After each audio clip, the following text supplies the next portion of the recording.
Data mining এই টার্মটি দেখে বোঝা যাচ্ছে যে আসলে বিষয়টি কি হতে পারে। আচ্ছা, মাইনিং অর্থ কি? মাইনিং অর্থ হচ্ছে খনি। তাহলে ডেটা ডেটা মাইনিং অর্থ কি?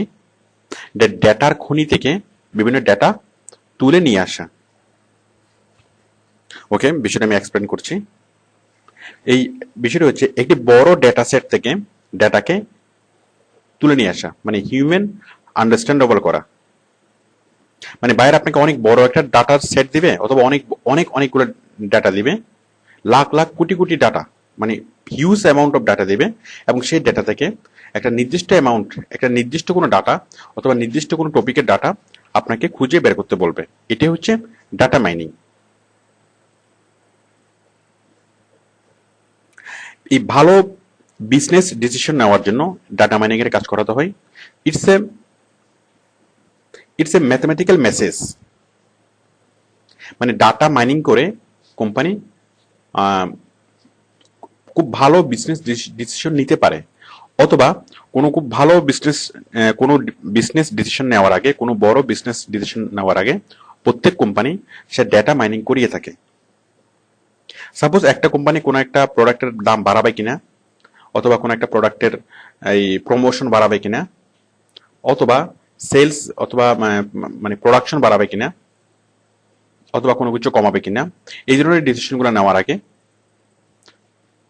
কোম্পানিকে ডাটা মাইনিং করাতে হয়। ডাটা মাইনিং করে মানে কোম্পানি সম্পর্কে, তারপর প্রোডাক্ট সম্পর্কে, টোটাল আদার্স অনেক অনেক ইনফরমেশন সম্পর্কে কাজ করে, ডাটা কালেক্ট করে দেন কোম্পানি একটা ভালো ডিসিশন নিতে পারে, মানে কোম্পানির ডিসিশনটা নির্ভুল হওয়ার সম্ভাবনা থাকে। তো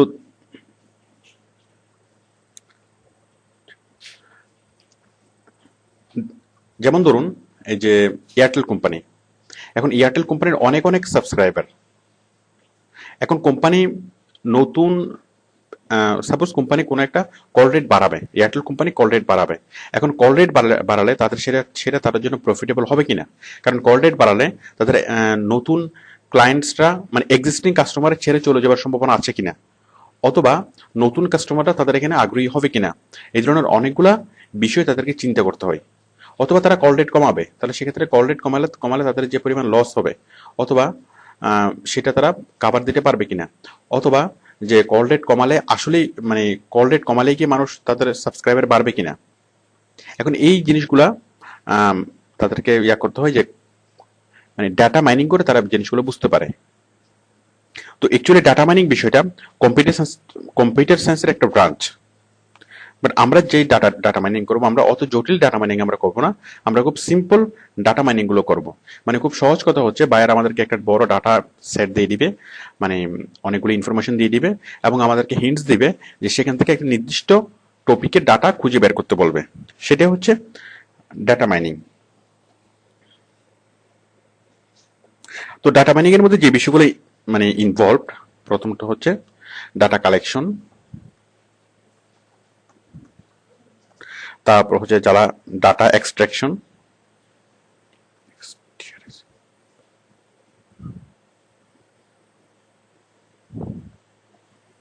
তারপর হচ্ছে ডাটা ওয়্যার হাউজিং,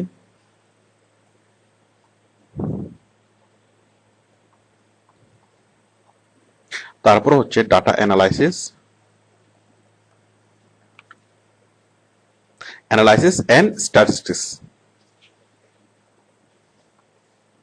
তো এই জিনিসগুলো ইনভলভ, মানে ডাটা মাইনিং এর মধ্যে ডাটা কালেকশন করতে হবে, ডাটা এক্সট্রাকশন করতে হবে, ডাটা ওয়্যার হাউজিং করতে হবে, মানে গুদামজাতকরণ, মানে ডাটাকে জমা করতে হবে, তারপর ডাটাকে অ্যানালাইসিস করতে হবে, এবং এগুলোর বিভিন্ন স্ট্যাটিস্টিক্স করতে হবে, মানে পরিসংখ্যান করতে হবে। এখন ডাটা মাইনিং করতে কি কি সফটওয়্যার লাগে?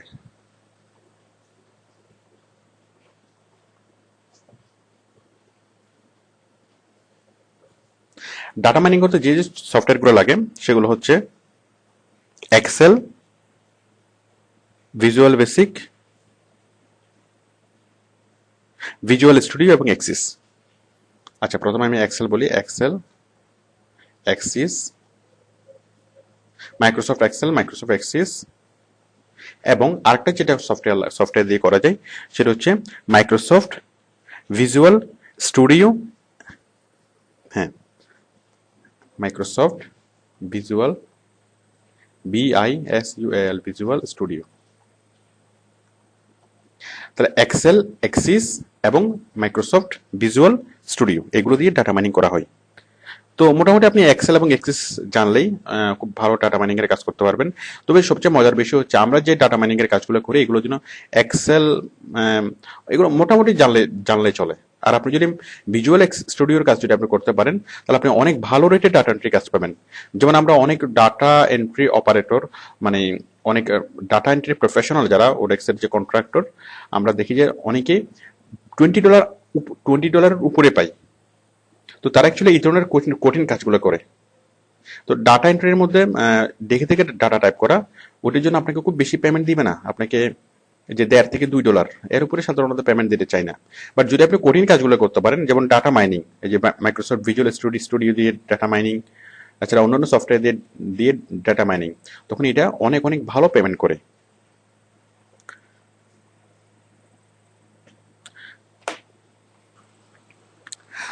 ডেটা মাইনিং এর মধ্যে যে সকল কাজ ইনভলভ আমি এখন সেগুলো নিয়ে আলাপ করছি। তো প্রথম প্রথম যেটা ইনভলভ সেটা হচ্ছে অ্যানোমালি ডিটেকশন। অ্যানোমালি জিনিসটা কি? মানে অসঙ্গতি, মানে কোন একটা ডাটার মধ্যে অসঙ্গতি খুঁজে বের করা। সাপোজ কোন একটা হিসাব, মানে মানে কোন একটা বিষয়ের মধ্যে কোনো অসঙ্গতি আছে। সাপোজ যে কোম্পানি দাম কমিয়ে দিয়েছে, মানে প্রোডাক্টের দাম কমিয়ে দিয়েছে, বাট সেলস বাড়ছে না, তাহলে এটা একটা অসঙ্গতি। তাহলে এই অসঙ্গতিটা কেন, সেটা কি করা যাবে? ডিটেক্ট করা যাবে ডাটা মাইনিং এর মাধ্যমে।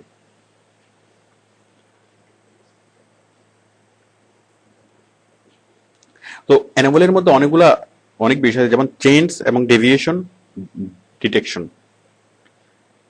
মানে কোনো ফিগার চেঞ্জ, মানে কোনো ডাটা চেঞ্জ হয়েছে, কেন চেঞ্জ হয়েছে, তারপরে এর মধ্যে কোনো ডেভিয়েশন, অনেক বেশি পার্থক্য হয়েছে যে প্রাইসের মধ্যে, অথবা কোনো একটা প্রোডাক্টের, মানে এই যে আগে অনেক বেশি বাই করতো মানুষ, এখন খুব কম কম বাই করে, এই যে অনেক বড় একটা ডেভিয়েশন।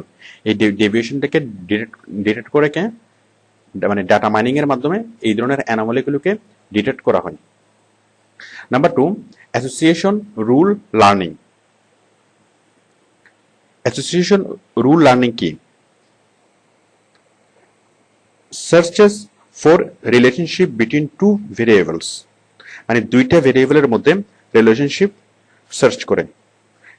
যেমন এটি ইউজ করে একটি সুপার মার্কেটের মধ্যে কোন কোন প্রোডাক্টগুলো তাড়াতাড়ি শেষ হয়ে যায় তা আগেভাগে বোঝা যায়। সেটা হচ্ছে অ্যাসোসিয়েশন রুল লার্নিং। নাম্বার 3 হচ্ছে ডাটা ক্লাস্টারিং। ডাটা ক্লাস্টারিং হচ্ছে সিমিলার ডাটাগুলোকে নিয়ে গ্রুপ তৈরি করা। সাপোজ এয়ারটেল কোম্পানি আমাকে বললো যে মানে যারা মাসে 300 টাকার বেশি ইউজ করে তাদেরকে নিয়ে একটা গ্রুপ তৈরি করুন, যারা 1000 টাকার বেশি ইউজ করে তাদেরকে নিয়ে একটা গ্রুপ তৈরি করুন, অথবা যারা যেসব ছেলেদেরকে নিয়ে একটা গ্রুপ তৈরি করুন, মেয়ে ইউজারদেরকে নিয়ে আরেকটা গ্রুপ তৈরি করুন। তো এগুলো হচ্ছে ডাটা ক্লাস্টারিং। তারপর হচ্ছে ডাটা ক্লাসিফিকেশন। 4 number classification. তো এটা আমরা খুব ভালো করে বুঝি যে ক্লাসিফাই করা, বিভিন্ন শ্রেণীতে ভাগ করা, মানে বাইরের রিকোয়ারমেন্টস অনুযায়ী অনেক বড় একটা ডাটাকে আমরা বিভিন্ন ভাগে ভাগ করব, সেটা হচ্ছে ক্লাসিফিকেশন করা। সাপোজ বাইরে আমাকে অনেক বড় একটা ডাটা সেট দিল এবং আমাকে বললো যে আপনি এখান থেকে বিভিন্ন ক্লাস, মানে ক্লাস অনুযায়ী এগুলোকে ভাগ করেন। রিগ্রেশন। রিগ্রেশন হচ্ছে কম ভুল হবে এমন কোন সূত্র খুঁজে বের করা। সামারাইজেশন। সামারাইজেশন মানে আমরা খুব সহজেই বুঝি যে কোনো একটা জিনিসের সামারি আকারে প্রকাশ করা, মানে সার সংক্ষেপ করা। তো এগুলো হচ্ছে মূলত ডাটা মাইনিং এর কাজ। তো মোটামুটি অ্যাকচুয়ালি ডাটা মাইনিং এর বিষয়টা হচ্ছে একটা জাস্ট থিম। জাস্ট আপনাদের একটুকু বুঝলে হবে যে ডাটা মাইনিং হচ্ছে অনেক বড় ডাটা সেট থেকে আপনাকে নির্দিষ্ট কিছু ডাটা আপনাকে খুঁজে দিতে হবে, এটাই ডাটা মাইনিং। তো প্র্যাকটিক্যাল কাজগুলো দেখলে আপনাদের কাছে জিনিসগুলো আরো ক্লিয়ার হবে। তো অ্যাকচুয়ালি ডাটা মাইনিং এর যে কঠিন কাজগুলো, আপনি প্রথমে এই কঠিন কাজগুলোর দিকে যাবেন না। সফটওয়্যার দিয়ে ডাটা মাইনিং আপাতত করার দরকার নাই, বাট আপাতত যে ডাটা মাইনিং এর কাজ আপনি ওডেক্সে পাবেন, এই কাজগুলো করার জন্য ডাটা মাইনিং সম্পর্কে না জানলেও চলে। জাস্ট আপনার কমন সেন্স অ্যাপ্লাই করে কাজগুলো করতে পারবেন। তারপরেও এই রুলস গুলো জানানোর অর্থ হচ্ছে যে আপনাকে জাস্ট জিনিসটা ক্লিয়ার করে দেওয়া, এবং বায়ারের সাথে যাতে আপনার ডিলিংস করতে সুবিধা হয়, এবং এই যে বিভিন্ন রুলস, বিভিন্ন টপিক মানে বললে আপনি যেটা খুব সহজে বুঝেন। ওকে, থ্যাংক ইউ।